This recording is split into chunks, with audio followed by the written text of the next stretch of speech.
So what do we chant Radha Madhava also?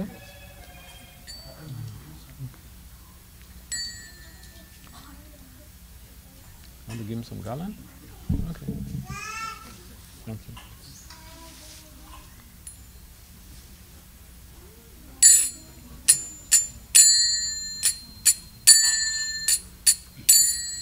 Jaya Radha Madhava Kunja Bihari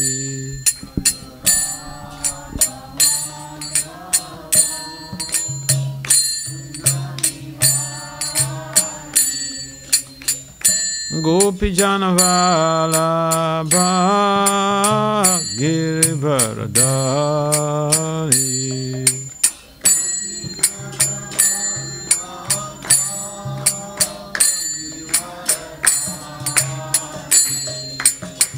Yashodhanandana Brajajana Ranjana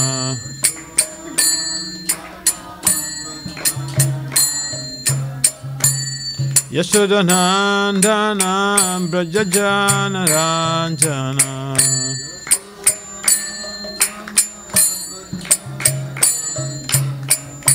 Yashodhanandana Brajajana Ranjana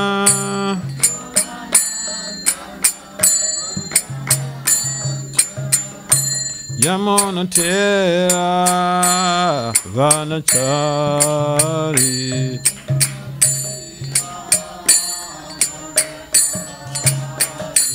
Yamuna Tera Vanachari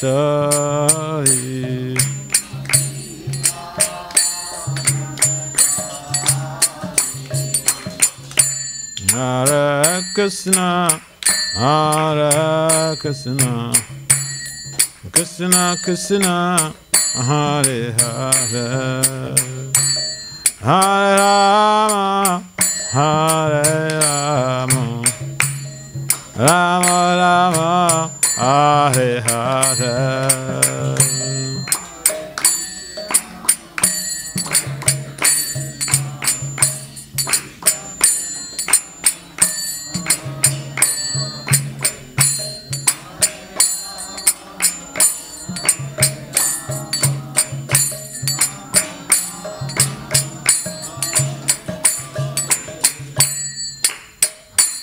Hare Krishna, Hare Krishna, Krishna Krishna, Hare Hare, Hare Rama, Hare Rama, Rama Rama, Hare Hare.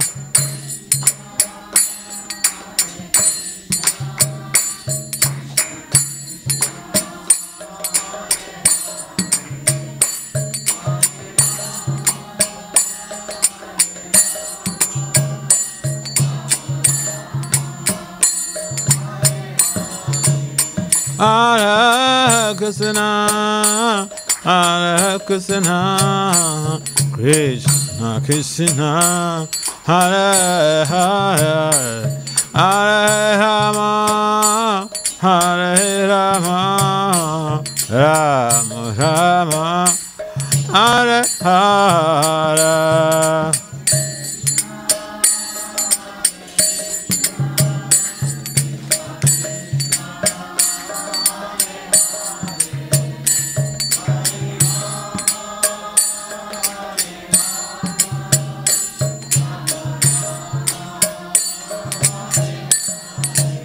Hare Krishna, Hare Krishna, Krishna Krishna, Hare Hare, Hare Rama, Hare Rama, Rama Rama, Hare Hare.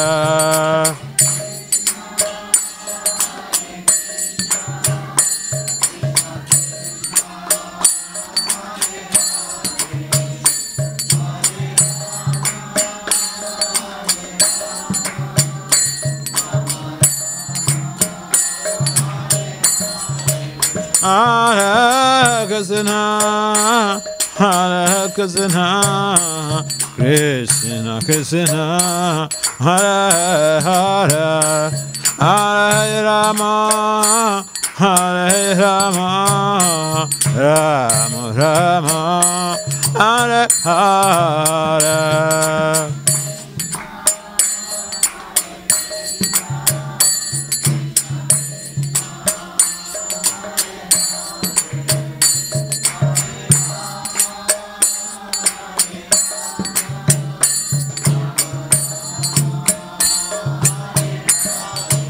Hare Krishna, Hare Krishna,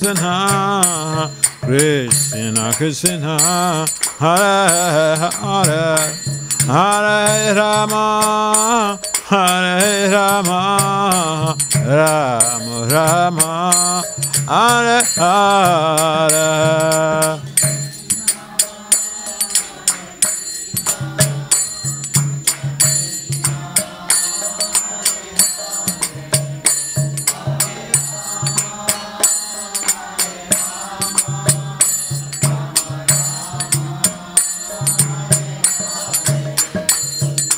Hare Krishna, Krishna Krishna, Hare Hare, Hare Rama, Rama Rama, Hare Hare.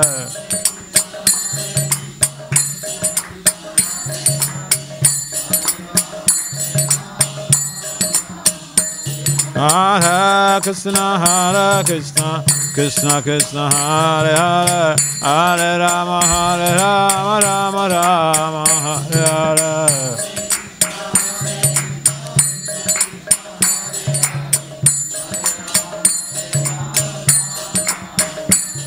Hare Krishna, Krishna Krishna, Hare Hare, Hare Rama, Rama Rama, Hare Hare.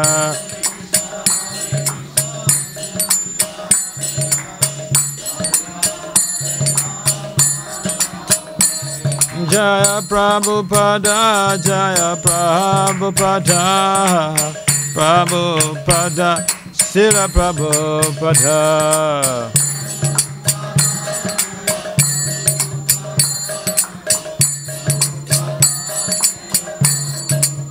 Jaya Prabhupada, Prabhupada, Prabhupada, Srila Prabhupada.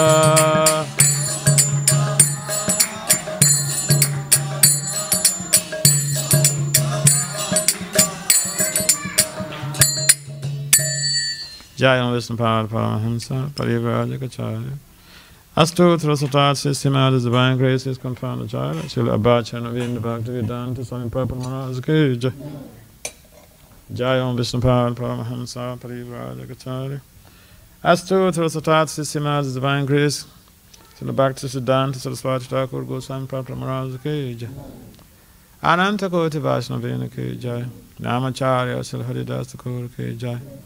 Prem Si Kahao Si Krishna Chaitanya Prabhu Nityananda Si Advaita Gadadara Si Vasudeva Si Gaura Bhaktivinoda Ki Jai Si Radha Krishna Gopal Gopinath Samakundu Radha Kundagiri Govardhan Ki Jai Si Vrindavan Dham Ki Jai Si Mayapanavadip Dham Ki Jai Si Jagannapuri Dham Ki Jai Gangamaya Yamunamaya Ki Jai Srimati Tulsi Devi Bhakti Devi Ki Jai Samaveda Bhaktivinoda Ki Jai Nitai Gaur Premanande Haripu.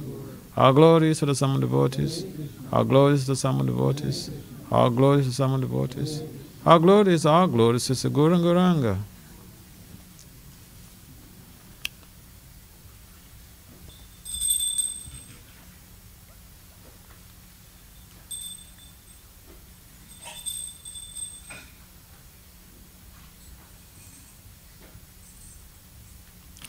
I want to make a request.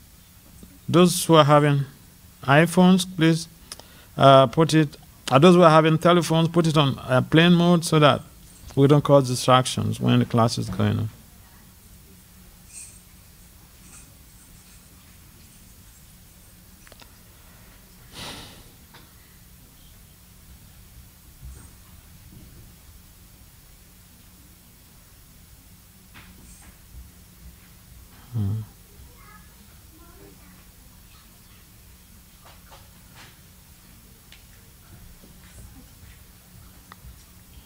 Om Namo Bhagavate Vasudevaya.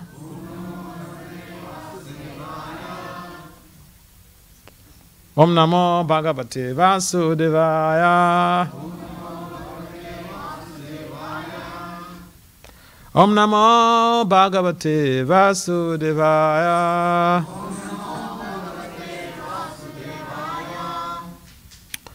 Namo Vishnu Para Krishna Pista Bhutali Semate Bhakti Vedanta Swami Itinamani Namaste Saraswati Deva Gauravani Vicharini Vishesa Sunyavadi Pasachadi Satarini Vanchakalpatari Bhyacha Kripasanabhya Evacha Patitanam Pavanabhyo Vaishnavi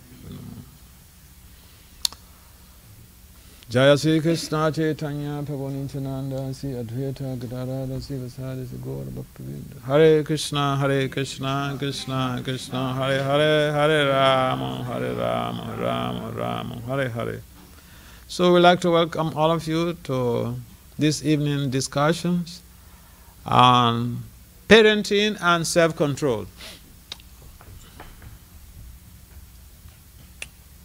So this topic is pertinent because we are having third generation in our movement. We're having children. And so a number of people on the planet were not educated on child development or child psychology before they got married. So to deal with children could be very, very challenging. So the main purpose of a guardian is to be able to explore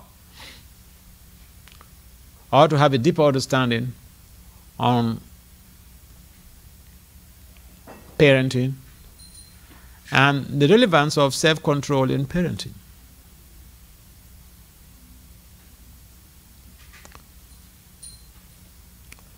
So the first point is that parenting is a very challenging obligation. It's one of those tough areas that we are forced to deal with because we have children. Because we got married, we produce children, and sometimes we don't know what to do. But sometimes we are humble enough to learn a lot from our children. Keep in mind, any intelligent person can learn from even an amoeba or from a microbe. Why? Because learning is a lifelong process. And so even from your children, you can learn something. You can learn something from your spouse. So parenting basically means that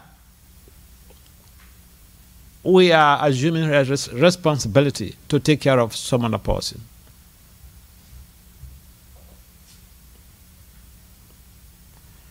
And there should be preparation for parenting. In most cases, we are not prepared.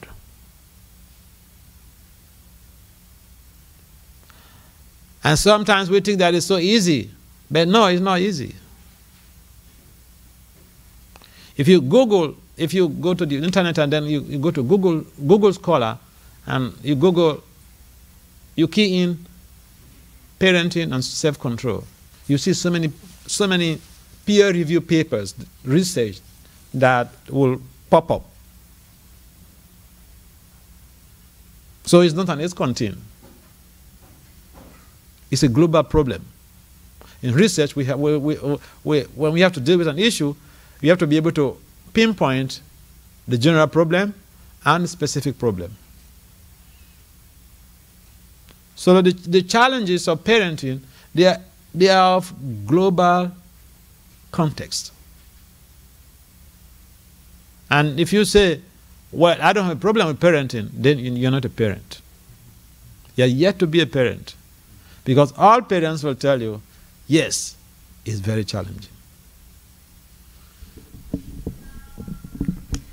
So, the bottom line is that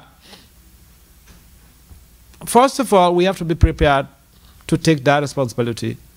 And that is where, in traditional Indian culture, you know, the family members, they go into consultations. If their child is up to the stage of marriage, they have to go into consultation, consult with, you know, with local priests to do compatibility charts.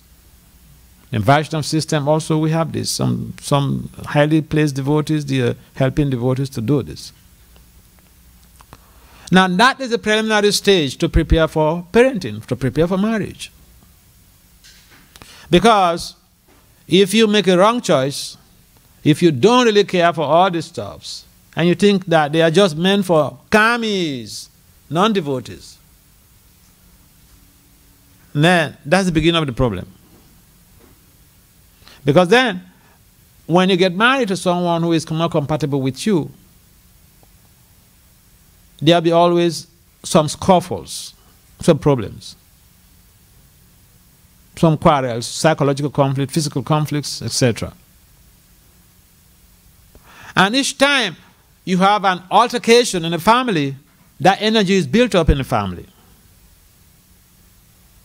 Each time you have a conflict in the family, if even it's a psychological conflict, if it's not a physical conflict, if it's not a verbal conflict, if it is just psychological, still an energy is radiated from both parties and it clouds the family, it clouds the home. And what, like we say, when two elephants, there's a witticism that when two elephants fight, it's the grasses that suffer. So you do your do, or you do your deed by having a psychological conflict with your spouse. But your children have to imbibe that energy in the house. They imbibe that energy. And so any sane person, intelligent person, who has broad-based knowledge about the psychology of parenting, they don't try to get into conflicts with their spouse. They don't endeavor to get into conflicts with their spouse. And if there is a conflict, it is amicably resolved. Otherwise, it's your children who bear the brunt. When people are living together, it's not that they are not going to have a conflict. It's not that they're not going to have a misunderstanding. They definitely will have a misunderstanding. But that misunderstanding should be like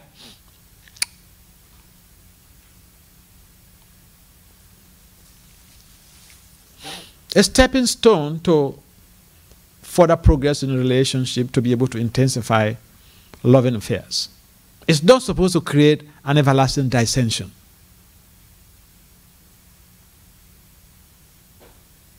So problems in a home, husband and wife, challenges, they are not bad as per se. Because we are coming from different backgrounds, from different families, different nature and nurture. So with that variation, with that difference, broad-based difference, we don't expect to always, agree. Sometimes we may agree to disagree. But it's done in a very friendly, loving way.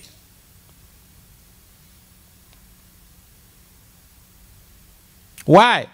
Because when the parents don't contain themselves and go into altercation,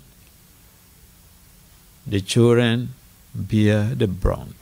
The children suffer psychological setbacks as a result. I was reading one of the research reports, and how it is mentioned there that parents who don't have self-control, the kids cannot have self-control. What does self-control mean to us?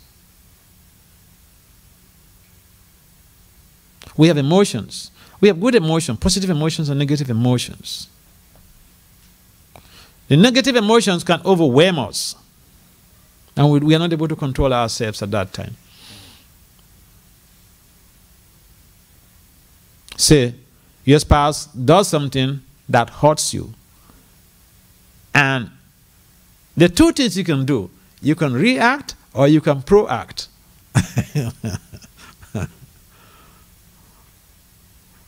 And when you react, then it just causes a ripple of actions and reactions. And sometimes the side effects could be there for days and so maybe weeks and maybe months in the family. Sometimes there is a silent war, a cold war.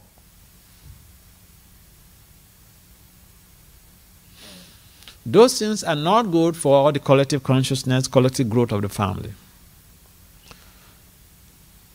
And so, parenting is very challenging. Because what you do affects your kids.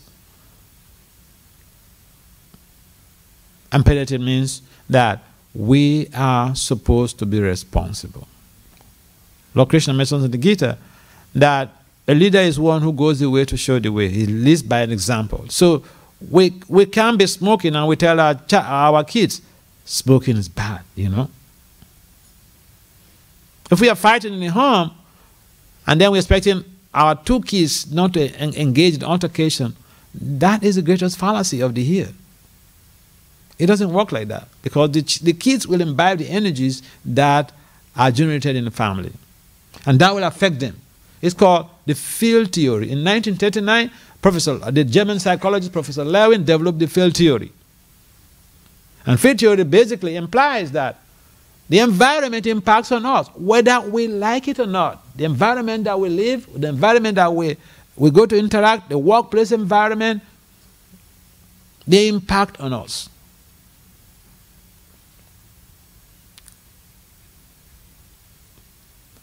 And therefore, it is important for us to understand that there are certain things that are completely beyond our control.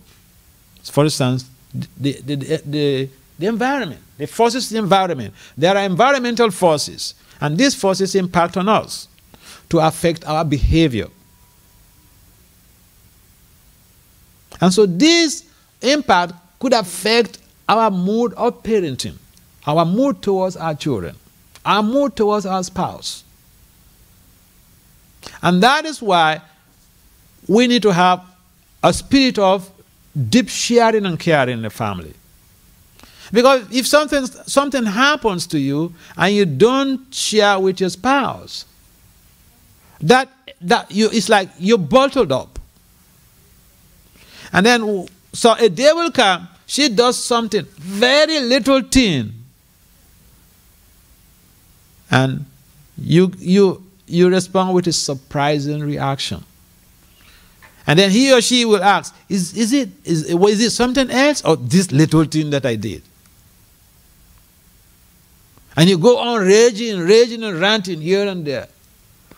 When you bottle up, that is one of the consequences.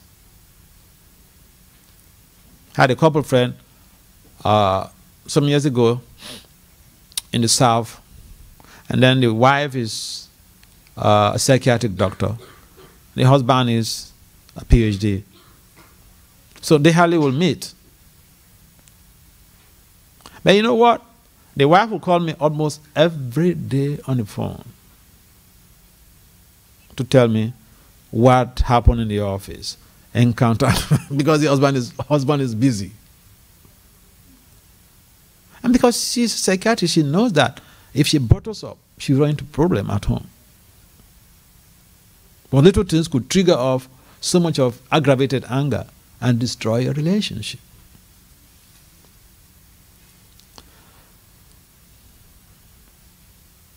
And so, what is important is that we need to know that this is a world of challenges. We must have challenges in our relationship. It's a must. It's an imperative factor. We can't run away from that. How we deal with the challenges, that is the problem. So even your child could do something silly. How you react to it? Do you react to it or do you proact to it? That is the challenge. Or even your dad could do something. You as a child, how do you react or how do you proact to it? Sometimes we say something and we think that, oh, it's just the responsibility of dad and mom. They have to do all of this. But me, I can do anything I like.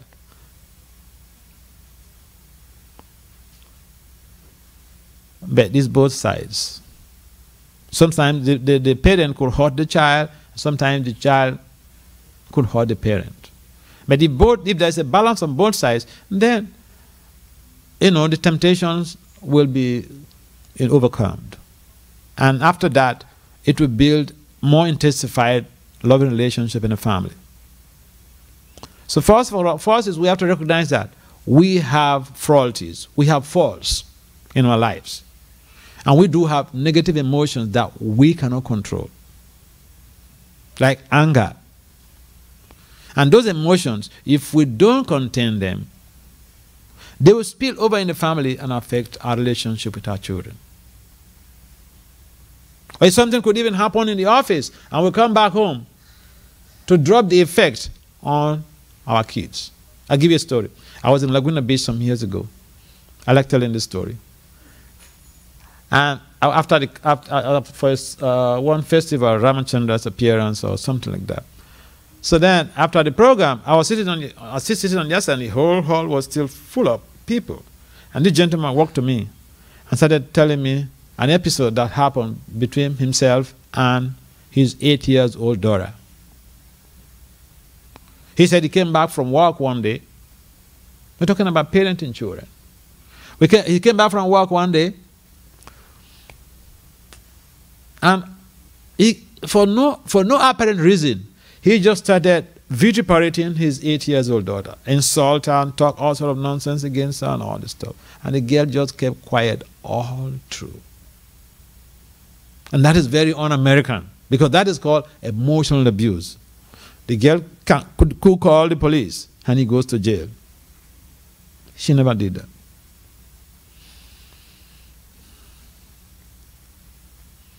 So, after some days have passed, father and daughter, they're back to normal, laughing and smiling and eating together, hugging. They were eating one day, and this 8-year-old girl said, "Dad, you remember the other day? You came back from office, and you did this to me, you did this to me, you did this to me. Did you have any fight with someone in the office that day?" 8 years old. When he mentioned that, I couldn't contain it. I said, "Go and call that girl here." So he brought the girl. I said, I begged the girl that she should forgive the father for whatever that happened. So I told him he should pay obeisances to her. He did. The girl also paid obeisances back. And the point why I'm bringing up this story is we're talking about, negative emotions. You can have an experience, a negative experience out there in the office or outside, and you come back home to pass it on to innocent wife, innocent child. And you feel because you are the man, you're good to go. You can do anything and go scotch-free. It doesn't work like that. The good thing about our philosophy is that if even in the Paramahansa you hurt somebody, you suffer the consequences. That's the reason why I asked him to call the girl, the daughter, to come, and he should apologize to him. I did also apologize to the girl on behalf of Prabhupada. Because she's a devotee and someone hurt her. It's called Vaishnavi Aparat. Each time you hurt your spouse or you hurt your child, it's Vaishnavi Aparat. And it checkmates your devotional growth. This is why we need to make peace. Telling someone I'm sorry will not remove one follicle of air from our bodies. Just one follicle of air, it will not remove it. But because our ego is so intense, little things could create so much of protracted trouble. But if we are trying to be devotees, we have to know that everyone else around in our family is a Vaishnava or a Vaishnavi. And when we hurt them, we have committed an aparat. And just because you are the breadwinner that's not an excuse that you're not going to suffer the reactions. And so we have to be careful how we're dealing with people. The child is also part and parcel of Krishna. Krishna mentions in the Gita, Mama evam so jiva loke jiva bhuta sanatana. He didn't say it's only the husband that is part and parcel of me. Or only the wife is my part and parcel. He said, everyone is my part and parcel. So what does it mean to us?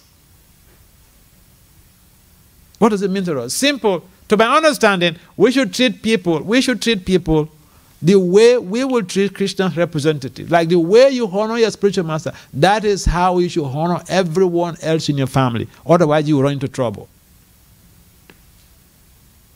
The child even that you have in the family, okay, he or she is your child today. But if you draw the curtain back, say 100 years back, you never know whether he was your guru in a previous life. Who knows? So there's a need to be careful when we are parenting our kids. And the major thing is that if even our spouse hurts us, the first challenge is on us. We have to deal with that situation. We have to control ourselves. We have to control our temper at that point. Like the girl, 8-year-old girl did. It's not that it was not hurtful to her. She contained her emotions. And at the appropriate time, she addressed the issue. This is how we should act. If your wife hurts you, your husband hurts you, don't jump into fighting. The first challenge is on you. You have to demonstrate that. I've been hearing this philosophy for years. I have to control my anger.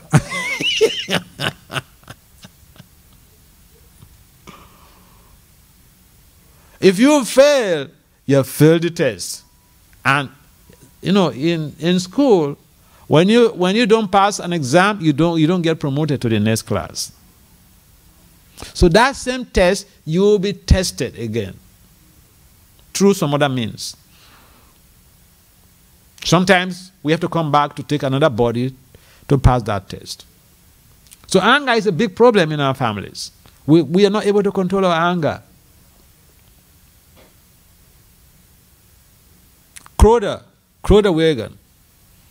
Rupa Goswami mentions in his Upadhyamrita that this anger is one of the major gateways to hell, a major problem that is creating so much of hindrance in self-leadership. We want to lead a whole family, we can't lead ourselves. How is that? We want to control everyone, we can't control our anger, we can't control ourselves. How is that?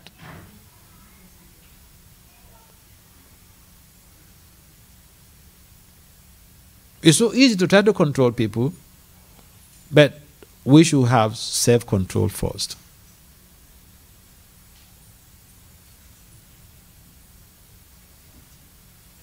Otherwise, our whole motivation is defeated.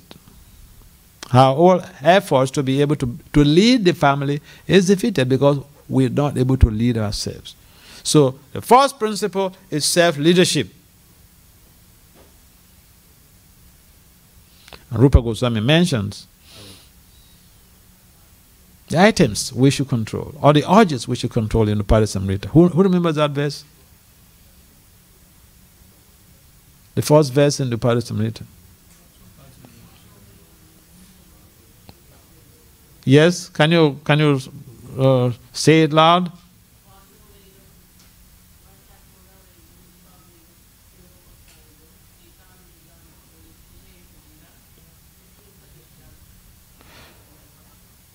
So all of these urges are there. The urge to speak hogwash. Vashuvegam. The mouth is used for wagging. You can talk all sort of hogwash, or you can use it to glorify Krishna, glorify your devotee, glorify your spouse, glorify your children. But you can also use the same mouth, the same tongue, to castigate people around you and cause so much of hatred and imbalance in the family. Why? Because we think, I am the one in charge. I bring the money, I can abuse and go free. Yeah, you may go free when you do that. It seems you have gone free, but you don't go free with the laws of nature. There are people who are checking us. The good thing is we have universal court, universal system of justice. You may bribe, you may get some lawyer here, you do the worst thing, you get some lawyer, and then you get yourself out of the trouble. But in our relational dealings, there are higher authorities who are presiding over everything. So you don't go scot-free. You can bribe, you can get a lawyer to wangle things around, turn white to black. You just pay the price fully. And one thing we can do is when we see, if even it's our child, we see that we did the wrong thing or we hurt somebody, there is nothing wrong in saying, I'm sorry.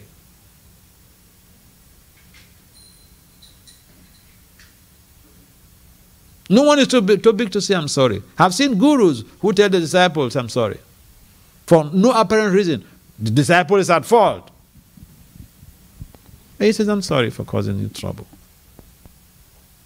I've seen it. This is no Purana. I've seen it. We feel too big. We cannot tell our child when we hurt them, I'm sorry. We cannot tell our spouse when we hurt them to tell them that I'm sorry.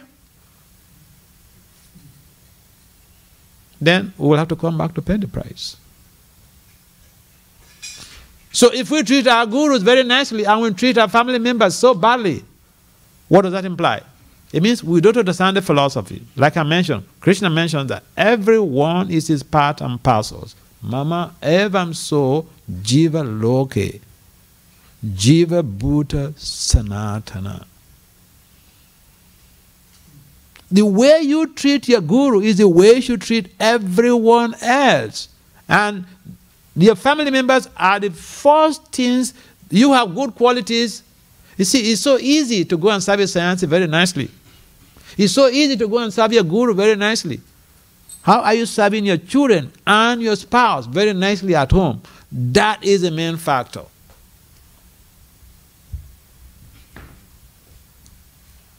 That's how it works.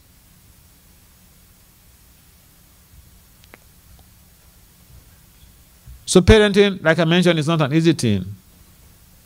You have to be a good example. I was telling some devotee some story. How I was at New York Ratarata the other day. I mean, 2 years ago or so. And there was this boy.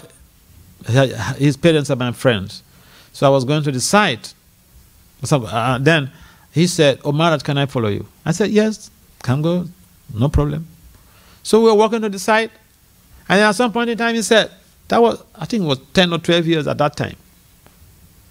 He said, "Maharaj, can I ask you a question?" I said, "Yes, you are free. You're my friend. Feel free."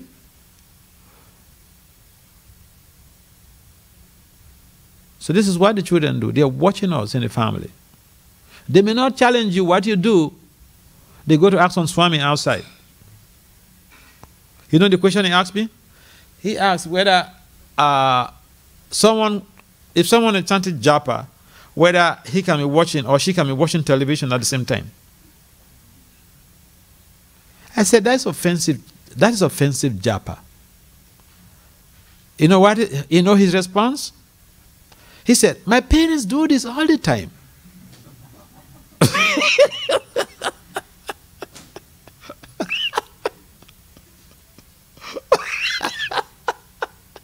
Yeah. So I asked him to keep quiet. The reason why I asked him to keep quiet is that I said, "Look, I've been encouraging you to chant japa. You have not started chanting japa. Now you're finding fault with your parents who have chanting the japa." I said, when you start chanting japa, then you can find fault with your parents. For now, shut up.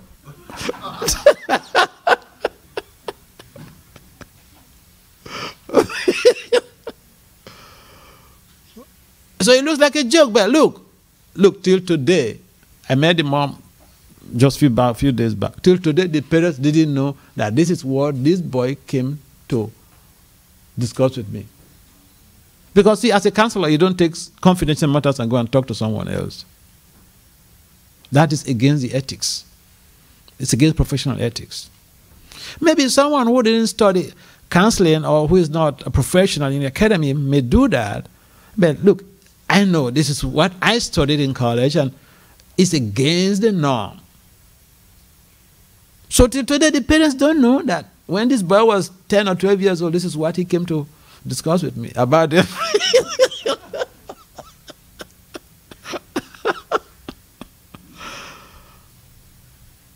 So, bottom line is that if we're radiating good, proper energy, devotional energies, ethical energies, exemplary lifestyle in the home, the children, they just go along with those energies. You're doing the wrong thing. They may not tell you. They've been hearing. They're also reading the books. They're watching, programs and all those things. They go outside to ask some Swami. This is what my parents are doing. I went to one country.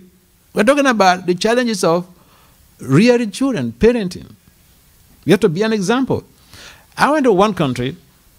So one lady, she's a pujari. She came to meet me that she wants herself and her family, her husband and 2 kids, to come see, to get some counseling from me.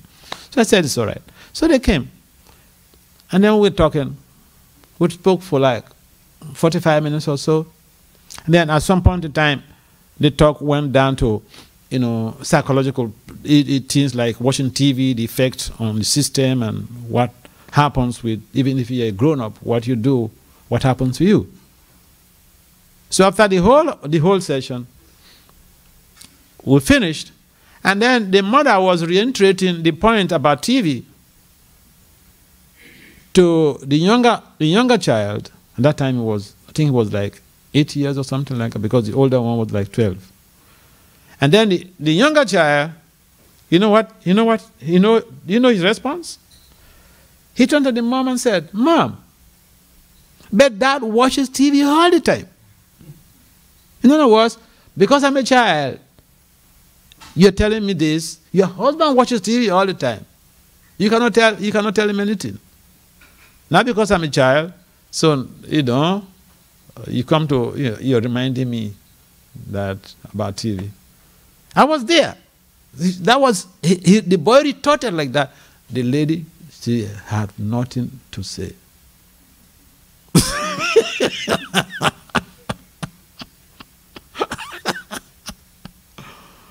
So who told you that parenting is an easy job? You may be leading a good example. What about your spouse? Now, if 2 people are in the home, one person does the wrong thing, you cannot correct the child. You are doing the perfect thing. Your spouse is not doing the right thing. You want to correct your child based on that same thing. They won't listen to you. Therefore, husband and wife must cooperate and follow a proper standard so that those energies could be radiated in a family and the kids will imbibe those energies. Life is not so cheap. It's not so easy, we think. Sometimes we think, well, let me just get married, everything will be okay. Everything's not okay.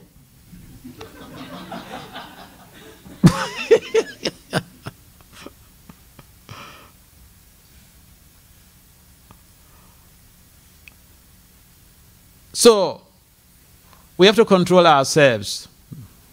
It's easy. If we are living in the forest, we can do anything we like.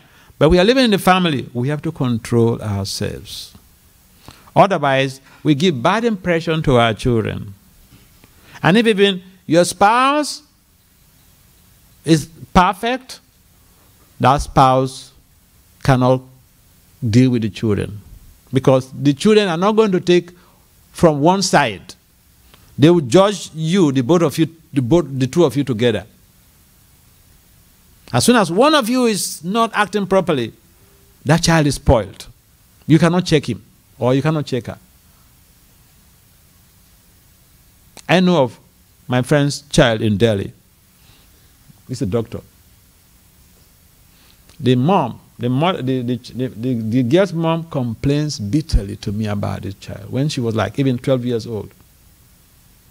She said that if you try to correct this girl for anything, because see, the child, they are seeing you, how you're acting every day. The mom told me, if she tries to correct this girl for anything at all, she said, what about you?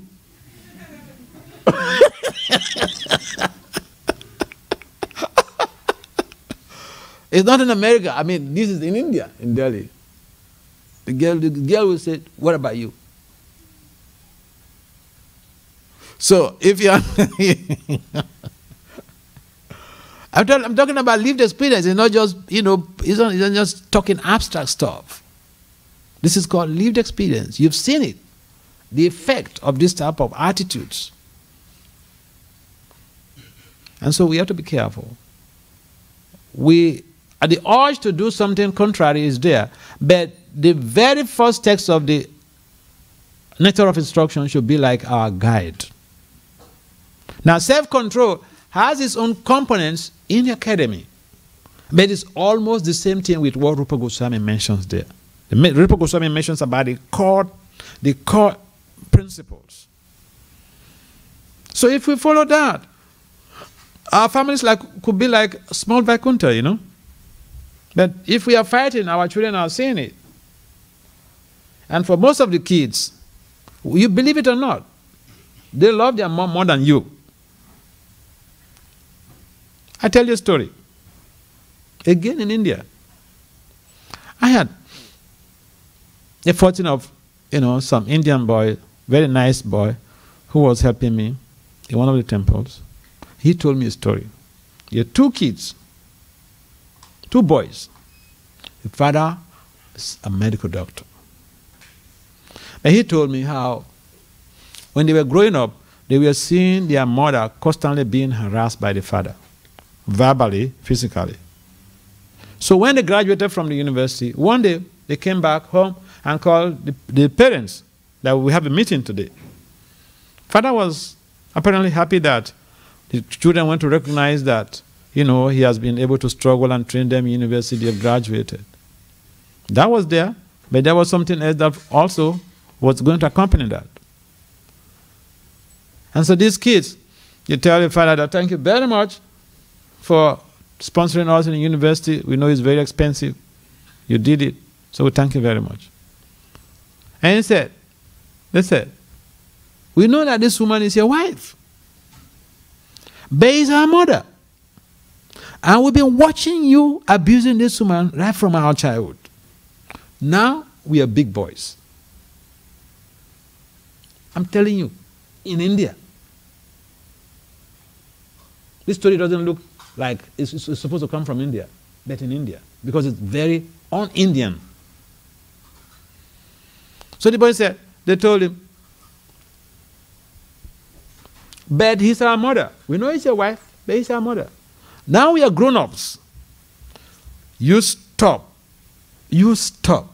If you don't stop this your nonsense, we will teach you a lesson. If we see you talk anyhow to this woman again, we will teach you a lesson. He told me, from that day, hands off. The man never shouted at their mother. So the children, they could go to the extreme of trying to protect their mother. And you'll be surprised. What you may say, well, I train him or I train her. It doesn't give you the passport to be emotionally abusive or physically abusive to their mother. Again, this is a lived experience. It's not Puranic story. Puranic story means it happened thousands of years ago. Prahlad, thousands of years ago. He was abused by Hiranyakashipu. Thousands of years ago, millions of years ago. No. These are recent developments. Again, we have to be careful because the tendency is to think, I am in charge and I can do anything. It doesn't work in that way in the 21st century. So we have to be careful. We have to treat each other as deep lovers and friends. Otherwise, we are heading towards a Waterloo, a social disaster. Recognizing the fact that it is not so easy to contain our own emotions and then to deal with the emotions of others, we should seek for help if we are at a crossroad. There's nothing wrong in seeking for help when we are at a crossroad. But just assume that everything is okay when we do anything and we go scot-free, nobody checks us because the children are small kids and they can do anything. It is not proper. Sometimes it is the woman who does the abuse. Again, I was speaking to one young family in India, and I was targeting the man, or facing the man, I was talking to him. And then the husband, he just turned to the wife, and he gazed at the wife in the face for like about 45 seconds. And then the wife said, "Maharaj, all the things you said, I am the one who does these things against him." She was very sincere.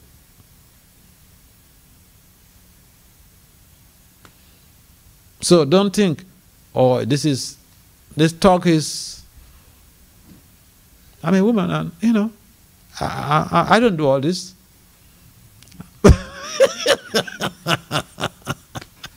Sometimes it's the woman who does.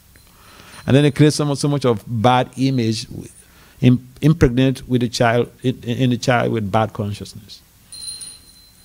Jai. Sisirada Nilamanda Bakai Jai. Sitaram Lakshman Hanuman Ki Jai. Jagannath Baladev Subhara Goranataya Ki Jai. So, we have to see, bottom line, this very basic principle in the Gita, Mama Evam Sojiva Loke, should be our guide. That we treat members of our family in a respectable way, the way we will treat our spiritual masters. And then there will be, love will be engendered. And there will be collective progress. And there will be no sinful reaction.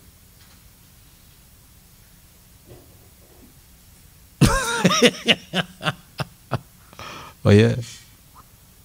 So basically, if you ever have a child, you know that parenting is not easy. There's lots and lots of challenges. There are psychological challenges, physical challenges, you know, social challenges that are involved. You may say one thing and your child does not agree. You may say one thing and your spouse does not agree. But it doesn't mean that you cannot agree. It's just that you don't, you lack the adjustment to be able to create a compatibility with the other person. Most of the problems that are happening in parenting is that we, the parents, we are highly maladjusted. Highly maladjusted. In other words, we need to see some professional. Because maladjustment is a psychological problem.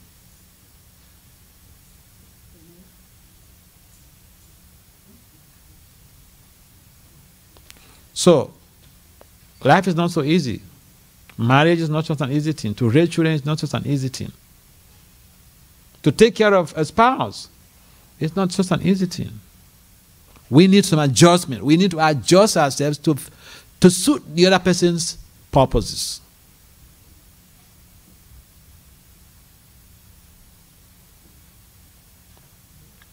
Any comments or questions?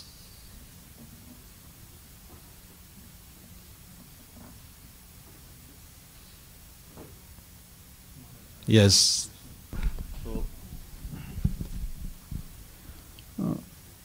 Maharaj, I understand that you said like sometimes either one of the parent doesn't follow certain things, that's why kids doesn't follow that thing. But also sometimes it happens other way around, like even though parents follow, but they don't follow. Instantaneously, like immediately kids, they don't seems to be follow that. But I'm hoping that they may follow in the future. So is that a correct understanding? Yeah. Kids are like, they are type of strange species. They are laughing. They're a very peculiar set of species, you know, kids, you know. Now, take a look at it. If you tell your, let's say your 2 years old kid, sit down there. That's the time they get up.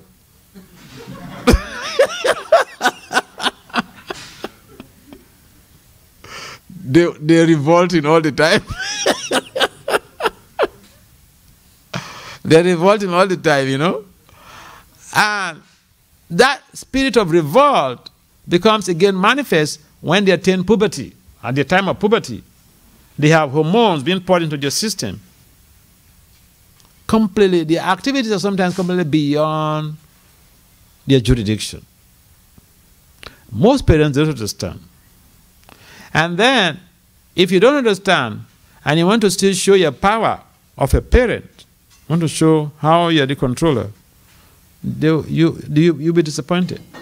Because the 12 years old child that you don't seem to recognize what they are passing through, he or she will be sitting down right there. And you are calling on him or her, and they will behave as if they are not there. That's how they're going to be. They just keep quiet or doing something else as if they are not hearing you.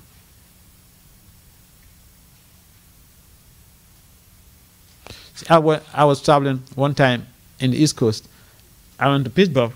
So the home I was going to stay, they came to pick me up from the airport.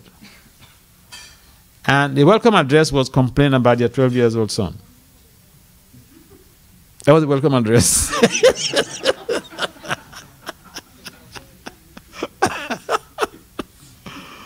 And so immediately we went to the house. The courtesy was complain about your 12 years old child. So but then I just turned to the mother and said, but you're the cause of all this problem, this boy's behavior, you're the cause of it. I said, you did like this, you did like this, you did like this. She shouted, how did you know? You are not here.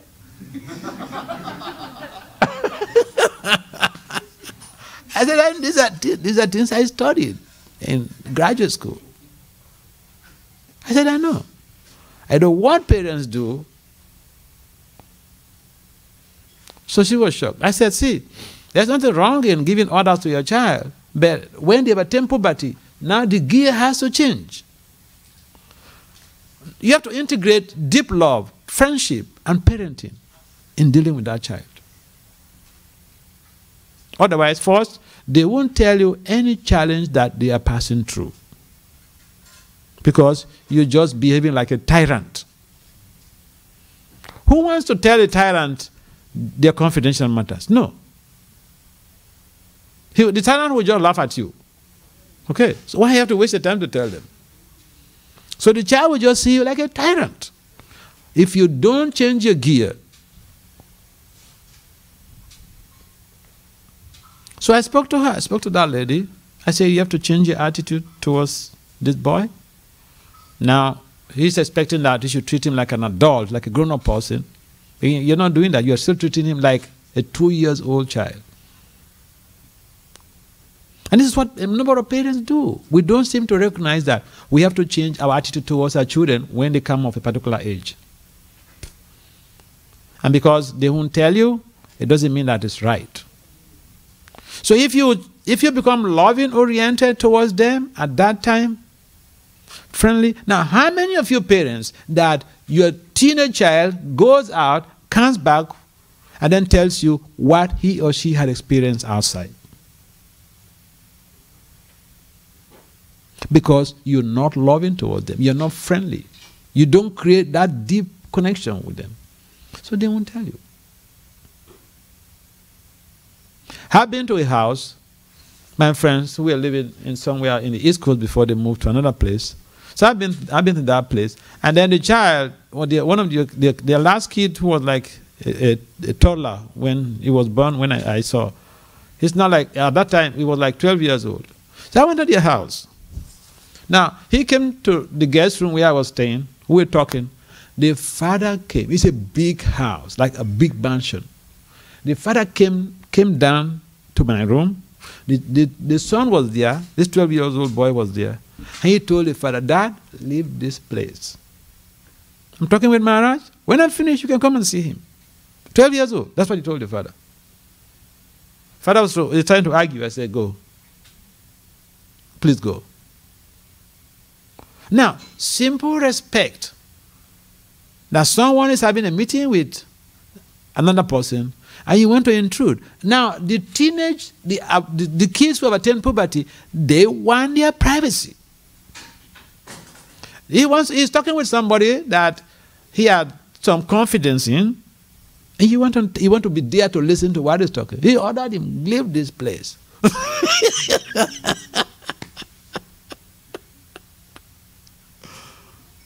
And when he left, he told me several things that were happening at home. So I told the father afterwards, look, you have to adjust yourself, the way you deal with this boy. Because first of all, you're in America. This boy was born here. The culture is different. And now, if you treat him the way that you will treat like a child in India, you're going to have so much of altercation and your relationship is not going to be good. And that is a child that was finding fault with the father, that the father spoiled his older brother. See the story. He said, his older brother is not serious about devotional service because the father spoiled him. And that the father used to go to some restaurant to buy, burger and give it to his brother, give it to them. So he was recollecting that. Now he knows why his brother is not very serious with devotion. Because he had heard lectures about, people who eat burger, what happens to their consciousness, they're not going to be serious, very serious with us. The 12 years old, that was one of his major complaints against his father. Now he didn't tell his father about this. He's just nursing some grudges.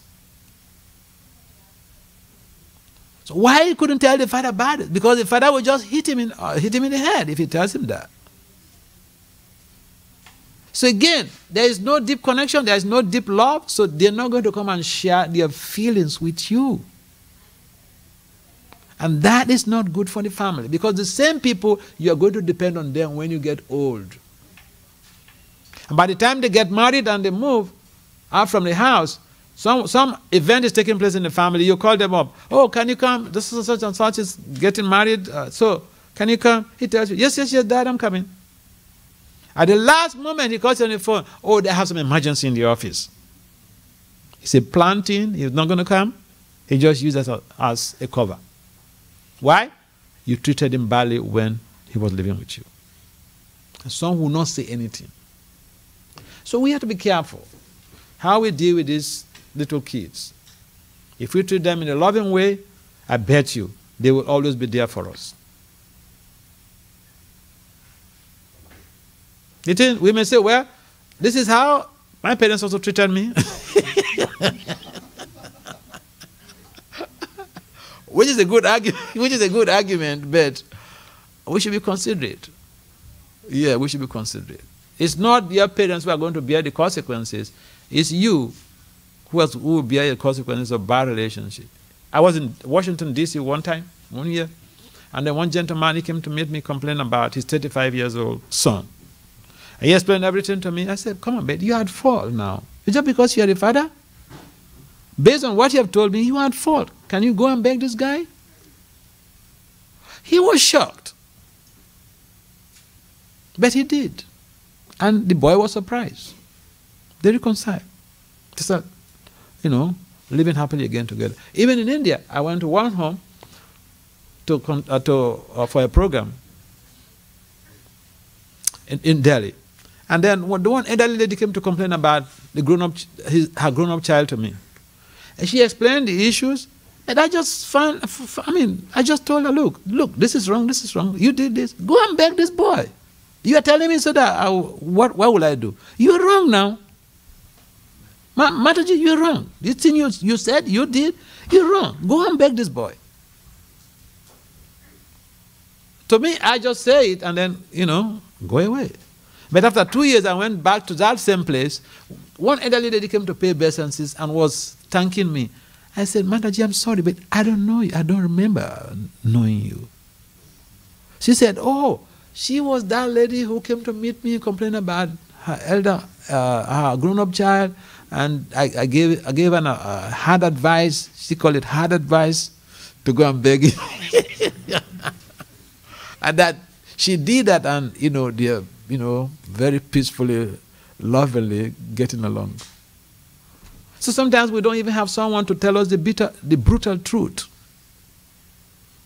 And then we go about complaining about the child to other people. But we are at fault.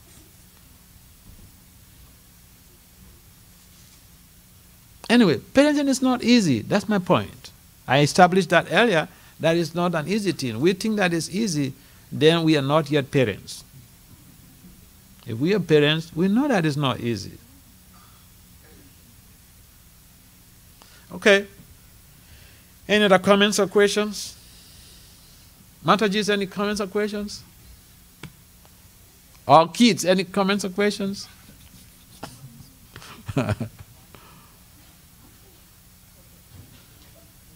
Right, so thank you very much for participating in this talk on parenting and self-control. So we should take home the point that if we want to correct our parents, or correct our kids, we should have a sense of self-control. We should first, especially anger. When we get hurt by the activities of our kids, we should first control our anger. If we are at peace, at some point in time, we should address that issue when we are calm. Not immediately. I'm not saying don't address issues. But the first challenge is that we have to control our temper. First, we should go back to address that issue when we have treated ourselves of the disease. Got it? Yeah. Srila Prabhupada ki jai. Hey, come here.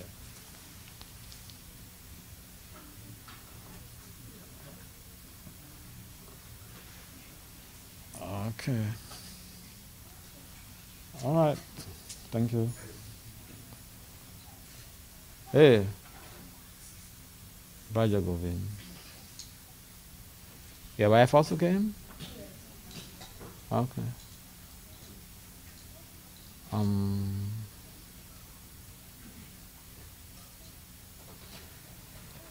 Okay.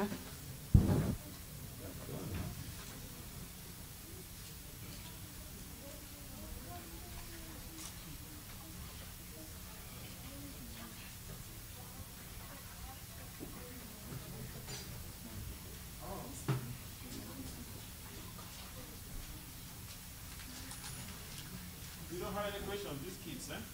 I mean, maybe still the God was defending you guys, but you also have your problems.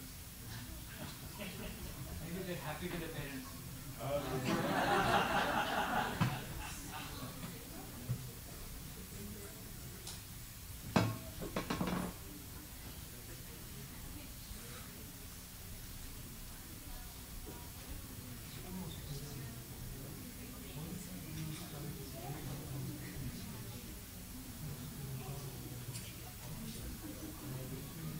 Just in case.